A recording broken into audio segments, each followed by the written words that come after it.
Welcome back to the show. My name is Adrian Hill. I am the host of The Crux, and I'm delighted today to welcome to the show an old friend and colleague who has sort of been off and sort of found his path into the partnership landscape and managed to craft a really exciting career through a few different avenues. He obviously started out at Go One, went into a few different places in between, and then sort of found himself at a really exciting company called foundU. So delighted to welcome to the show today, Mr. Camden McKenzie. I couldn't get that out properly, but welcome, Cam, to the show. Thanks, mate. Good to be on. How's life? How you been? Yeah, pretty good, mate. Just I think work-wise, kind of gearing up towards the end of the year. Always a busy period for us. So found use a HR and payroll product. So our two chaos times are kind of end of financial year and then end of calendar year. Excellent. So everyone likes those two times to kind of want to roll out a new payroll software. So. For sure, for sure. Well, I'm sure you'll be nice and busy, so I do appreciate the time. But obviously, I've been fortunate enough to work with you a few times through Go One, and obviously, following your journey throughout. But for the viewers, why don't we sort of start and just sort of walk us through a little bit of your sort of history and how you ended up where you are now at foundU?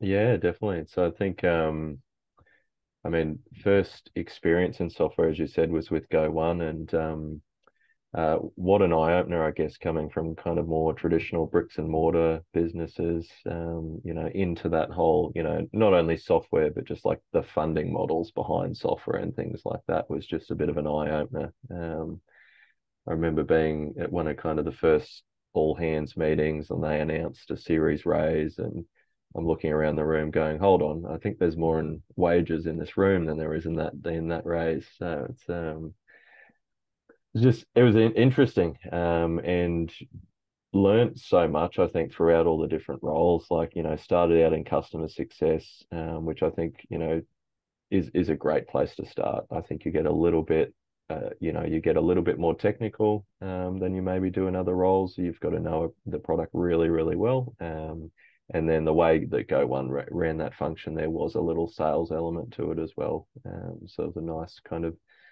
little mix. And then, yeah, just kind of evolved from there, I guess, kind of some of it naturally with the company, kind of Go One went into the US and I had some connections there, so kind of evolved into that space a little bit. My boy Chase Adams, shout out to Chase, is still killing things Nice. for Go One in US. So yeah, it was cool to be part of that. And then coming kind of back to Australia and moving more into that kind of solution delivery side of things. Yeah, I think like a lot of hungry CS team members, I think we all kind of look at the sales team and we're like, yeah, I can do that. And so was just super keen to get into sales. Unfortunately, there wasn't an opportunity at Go One, but there was at foundU, so jumped across to them. And then after about a year and a half there, kind of transitioned into the partnership space from there. Yeah, Um, wow. So and loving it. Yeah. yeah, excellent. And you did touch on it. Obviously, it's great to have a diverse background and be able to bring all of those skill sets involved. What do you think you've been able to bring? What elements of your previous roles have you been able to bring across to this partnership role, which you're now filling as the head of partnerships at foundU? Yeah, I think honestly all elements have helped out. If you think kind of on the sales skills helps with that partner acquisition and the negotiation side of, different models if you're looking to on-sell products or kind of renegotiating agreements where there might have been an imbalance in the referral. So, just kind of using those sort of skills to get, I guess, the deal that makes the most sense for who you're working for. Obviously, the customer success, like relationships, are key in partnerships. The people, I would say, are almost more important than the product. It could be like a really, really good product that meshes really nicely with yours, But if there's not a great team there that's kind of aligned and wanting to work together, then you're just going to get nothing from that Yeah. relationship. Oh, excellent. And tell us more a bit more about foundU and what the product entails and who the sort of who your ideal customer is, I suppose. Yeah, so we're a HR and payroll product. We're a little different. There's a couple of elements where we're a little different. One is we're just purely built for the Australian market. Right. So with kind of some intricacies around how businesses pay in Australia. There's not We have one of the most complex pay systems in the world in terms of like awards and things like that. Yep.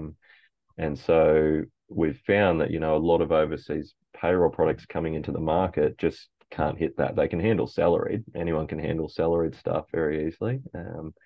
But just those awards in different industries, they struggle with. So we've kind of recognized that niche and we've tailored ourselves for that. So specifically what we call blue collar or frontline workforces. So where you've got staff are on the ground, they're not working at a desk. They might work across different locations or different venues, different centers, things like that. So, hospitality, retail, aged care, healthcare, manufacturing, construction, all those sort of industries. That's our kind of bread and butter. Yeah, right. Excellent. And did when you moved from which does seem like a fairly natural progression for a lot of the people I speak with that are now in the partnership space, excuse me, you went from a sales role into that partnership space. Were you Mm. the first sort of, I suppose, boots on the ground for foundU and launching that partnership strategy? Yeah, so there'd been a very, I would say, a very light partnership strategy. So there definitely were, there was a founder and a couple of other kind of team members that they got the concept, Yep. but there just hadn't necessarily been any resources behind it. So they had one technology partner, which was Go One, um, and they had a couple of kind of like HR kind of consultants and things like that that would recommend the product, but it was kind of a very light ecosystem, and it was just not a lot of nurturing of those relationships. It was just kind of we've got the relationship and we'll just kind of see what comes from that. Yeah. So Yeah. Right. Excellent. And then, so obviously it was very, very light on, and you had a lot of work to do. Um, how long did it take for you to sort of find that traction? Obviously we speak about IPP, like your mm, ideal partner profile. How long did it yeah. take for you to find that traction and really start to see, I suppose, that J curve starting to flick up in the right direction? Yeah, I would say probably about 6 months it took to kind of really figure out all the elements, because again, like I think the biggest thing was, it's very easy to go out and look at, hey, here's a tech stack. It's very easy to go out and see what products and go, yep, we want to partner with them. Um, and then I think, the other thing that always comes into play is like, what are your internal resources as well? Because for a lot of technology partners, if there's no integration, there's no partnership essentially. There's not a lot that gets fed back and forth if you're not integrated. So really it was like figuring out like what resources do I have? Wasn't much. We had to kind of backdoor and had a couple of team members doing stuff kind of at night and stuff like that to kind of help us out. And yeah, and then figuring out like that kind of ideal persona at each partner. We were like, that's someone that we can work with. They'll be, as hungry as we are and kind of willing to grow the partnership and spread the message about it. Yeah, right. Fantastic. Yeah, I think 6 months seems to be a fairly consistent piece of feedback I'm receiving from a lot of partner managers, heads of partnership that have come in and set it up. These things take time. You've got to go through, test, Absolutely. iterate, pivot where required until you really settle and finalize who that IPP is going to be for that particular organization. And what sort of partners do you focus on in particular at foundU? Yeah, so there's probably two types of partners. So technology partners, so just complementary softwares that kind of match with ours on either side of our journey. So, either kind of onboarding, so in the recruitment space, or HR products, kind of culture products, and then just other ones that just complement, in the industries that we're in, but there's no real kind of overlap, but they just happen to operate in the same industry. Yeah, right. Um, Yeah. and then the other one that we'll target is consultants as well. So HR consultants, accountants, bookkeepers, groups like that, that are looking, to provide a service, to their clients as well. Yeah, right.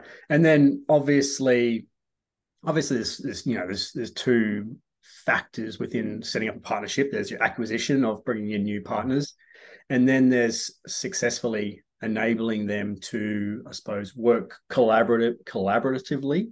That's a big Yeah. word with the organization. At what point did you, or did you do it simultaneously, or at what point did you, I suppose, tip the balance from solely acquisition, bringing in partners, to more managing the ongoing life cycle of those partners?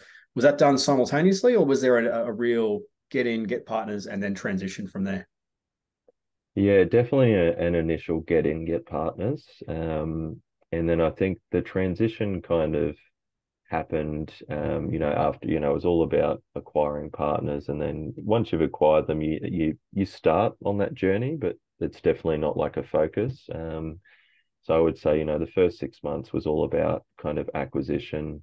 That kind of 3 to 9 months was, I think, figuring out what partners, we wanted to kind of build integrations with and starting those. And then, like, from now, our focus is we're pretty happy. There's a couple of more partners that we'd like to do some work with, but we're pretty happy with our partner mix, and it's just kind of fine tuning integrations and just a real kind of enablement focus at the moment. Yeah, lovely, excellent. That's fantastic, and because I think there is I suppose an element of, you can have too many partners. People are, can get sucked into the quantity over quality within that network, and it sounds like you've found a really nice balance of, we've got a really good portfolio of partners. Yes, there's a couple more that we could bring in, but now's the time to really cement that. So that's a huge advantage.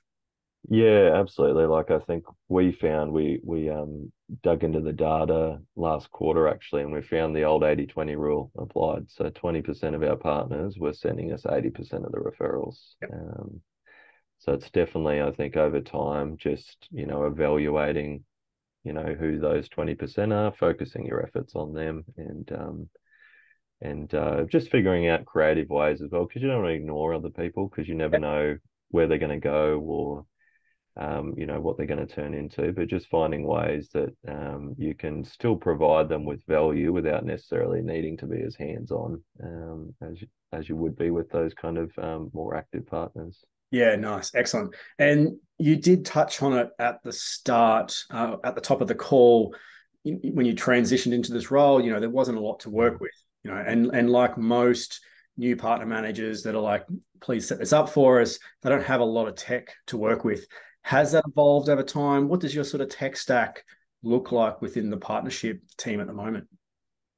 Yeah, still running on the smell of an oily rag. So using Reveal and Crossbeam, but Partners. getting away with the free version still at the moment. But yeah, if I'm recommending one of the two, it's definitely Reveal. I've found a more effective, account mapping tool.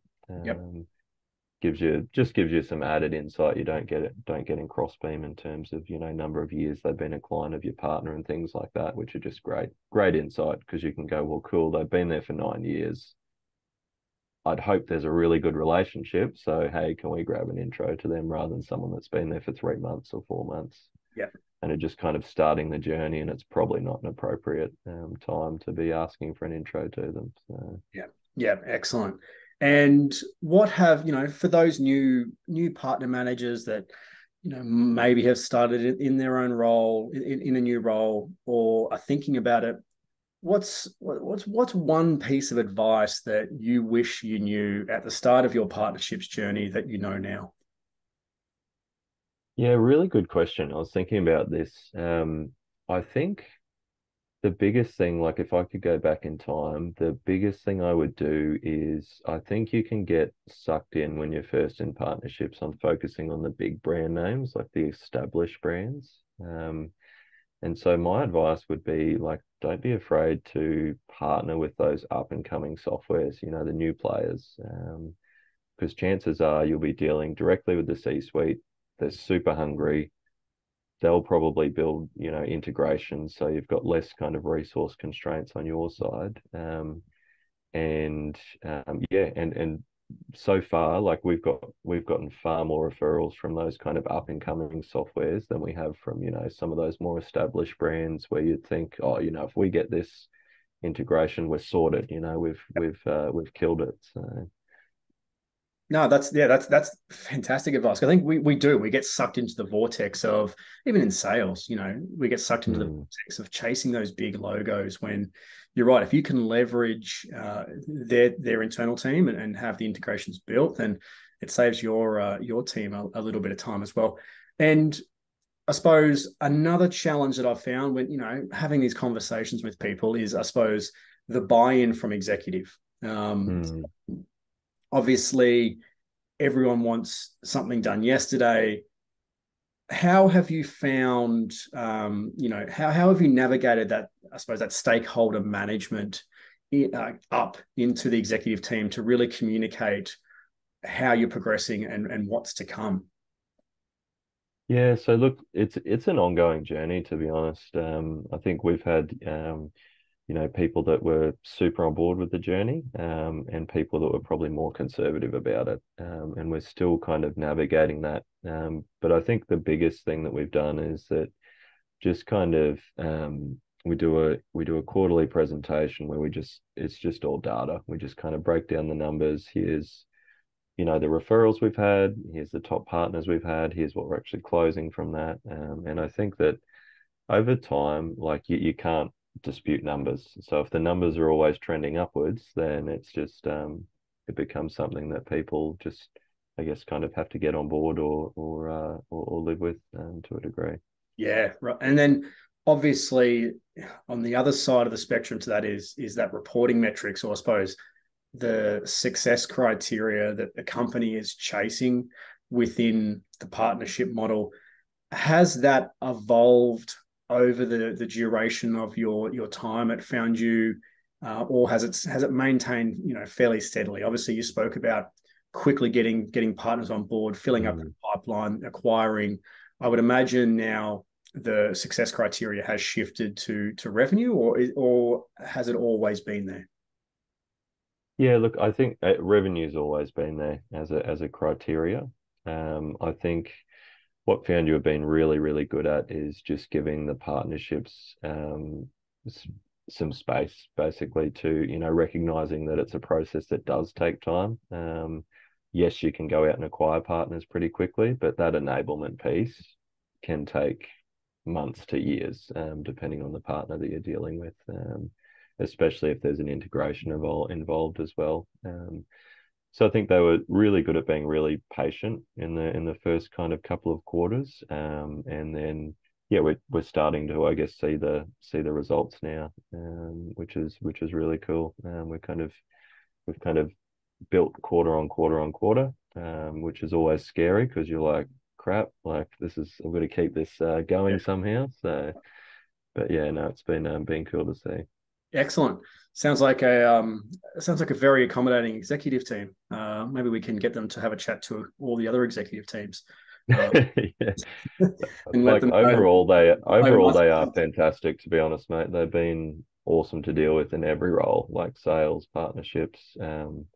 Yeah, just really good founders and really good company. I mean, no company's perfect, there's always a couple of personas and some politics to a degree, but I would just say they've done a phenomenal job of hiring from that kind of, when you're in that kind of 10 to 15 staff, it's easy to keep a good culture. But as you kind of scale and grow, and we're at that kind of 70, 80 staff mark now, they've just done a really, really good job of hiring. And kind of, 98% of staff are all kind of on the same level. Yeah, so it's really cool team to work with. So. Yeah, that's great. It sounds like you've found your feet, which is lovely to hear. And what's next for yourself and foundU? Is it BAU? I think you touched on it earlier. It's probably cementing the processes and enablement. But is there anything else? What's next for yourself and foundU? Yeah, I think, look, we're starting to, being one of the few kind of payroll products that's not been bought out by one of the big groups, or Access Group, or Employment Hero bought out KeyPay. So we're kind of one of the last men standing, which has meant we're in a bit of a unique opportunity where we're starting to see a lot of overseas products that want to enter the market, and they need payroll, but they don't want to build it out themselves, because it's highly complex. So there's a lot of opportunities. We're working with some kind of UK-based softwares at the moment that are looking at launching over here and using foundU as their kind of payroll. So it's really exciting. We're looking at kind of a powered by foundU kind of payroll approach as a bolt-on to a lot of softwares entering the market, which will Awesome. be exciting. Yeah, that's great. I mean, I think there are a lot more companies. I think we have started to, I suppose, see some light at the end of the tunnel after what's been a bit of a challenging 12 months in the software space. But there are Mm. a lot more companies now that are seeing Australia or the APAC region as a growth area, and they're really starting to push in. So that's it. Exciting times for yourself and foundU. And then, finally, again, for those new partner managers coming in, do you have any and if you had your time over again, is there anything that you would have done differently in your transition into the head of partnerships? Ooh, apart from that kind of partner focus, look, I think probably the only other thing I would have done is just being, if you've got an executive team or a senior management team or things like that that you're dealing with, is just, especially when it's a new concept potentially, is just, you know, most people don't like change. And so just keeping people up to date, whether that's weekly or fortnightly, and just letting them know that, hey, here's who we're looking at acquiring and here's why, or whether you've got some sort of reporting dashboard or something that people can jump on whenever they'd like to have a peek. Yeah, that's something that I would have started earlier if I could, to help with that kind of that transition and bringing people along for the ride, is just keeping them up to date with what you're doing and why you're doing it, and bringing along for the ride. Excellent, very good. And yeah, I mean that's there's been so much value in there. I think it's great to see the transition of your career over the last, well, since I've known you, last 6 or 7 years, and it's great to see you now leading up the partnership function and really driving that growth. I did say last question before, but this will be my last one. Are you noticing a real shift in the partnership space? I mean, there's a lot more people talking about partnership-led growth, ecosystem-led growth, Mm, near bound, all these different yep. elements of partnerships. Are you getting a sense? Are you feeling the groundswell starting to shift, primarily in Australia, but also globally? Absolutely. Like I think for a long time partnerships was like the forgotten kind of child on the side, the third child, and it was all about inbound and outbound. It's the two, predictable revenue. We've got to have an outbound team, and I think that's really shifting, to be honest. I think that it's being seen as like partnerships and inbound are your two core kind of your two core channels, and outbound is being left behind, to a large degree. And it just makes sense at the end of the day. I mean, ultimately, people buy from people. If you and I want to go and buy something, whether it's a car or a house, we'll try and leverage our networks first before we go out and kind of use someone cold that we've never interacted with before. And so it's just a very similar concept Yeah, that's that's used great. in business. So It's spot on, isn't it? We always buy and we always leverage our own networks or partnerships when we're looking to buy something, and why wouldn't we do it at work? But yeah, those days of the predictable revenue model are definitely probably a little bit outdated and archaic. And the unit of economics proves that setting up an effective partnership program, your return on investment, even your CAC or your customer acquisition costs are crazy, yeah, so much lower, which just makes a lot of sense for these SaaS companies to implement. Awesome. That has been fantastic. I really greatly appreciate your time. I know, as you said, it's a busy time of year. And you've got heading into the weekend. We won't touch on the grand final. We said we wouldn't touch on that from the week gone past. But yeah, I really appreciate your time. It was great to sit down and I know the listeners will get a lot of value. It's something that is becoming a big growth industry, and a lot of people get a lot of value from this. So I really appreciate it. Thanks, mate. No, it was good to chat. And if anyone who is listening, is stepping into that space for the first time, happy to kind of connect on LinkedIn, have a chat, and share kind of lessons learned and strategies that I've seen work. That's for sure. I think givers gain at the end of the day. So the more you give, the more that comes back to you. Yeah, absolutely. It's a very collaborative community, the partnerships community already, and that's what you just said is testament to that. And I really appreciate that. I'll put your details in the bio and the comments for people to reach out to you. And other than that, truly grateful for the chat, and we'll definitely have to catch up soon. And it's been well overdue for a coffee. Yeah, no, absolutely. Or a Diet Coke or Pepsi Max on my half. Something. But yeah, no, awesome to catch up, mate. And thanks for having me on. And we'll catch up soon. You're welcome. Have a great afternoon. We'll chat to you soon. You too, mate. Yeah. Bye. See ya. Don't forget to follow Crux PRM on LinkedIn or cruxhq.com to register as a guest.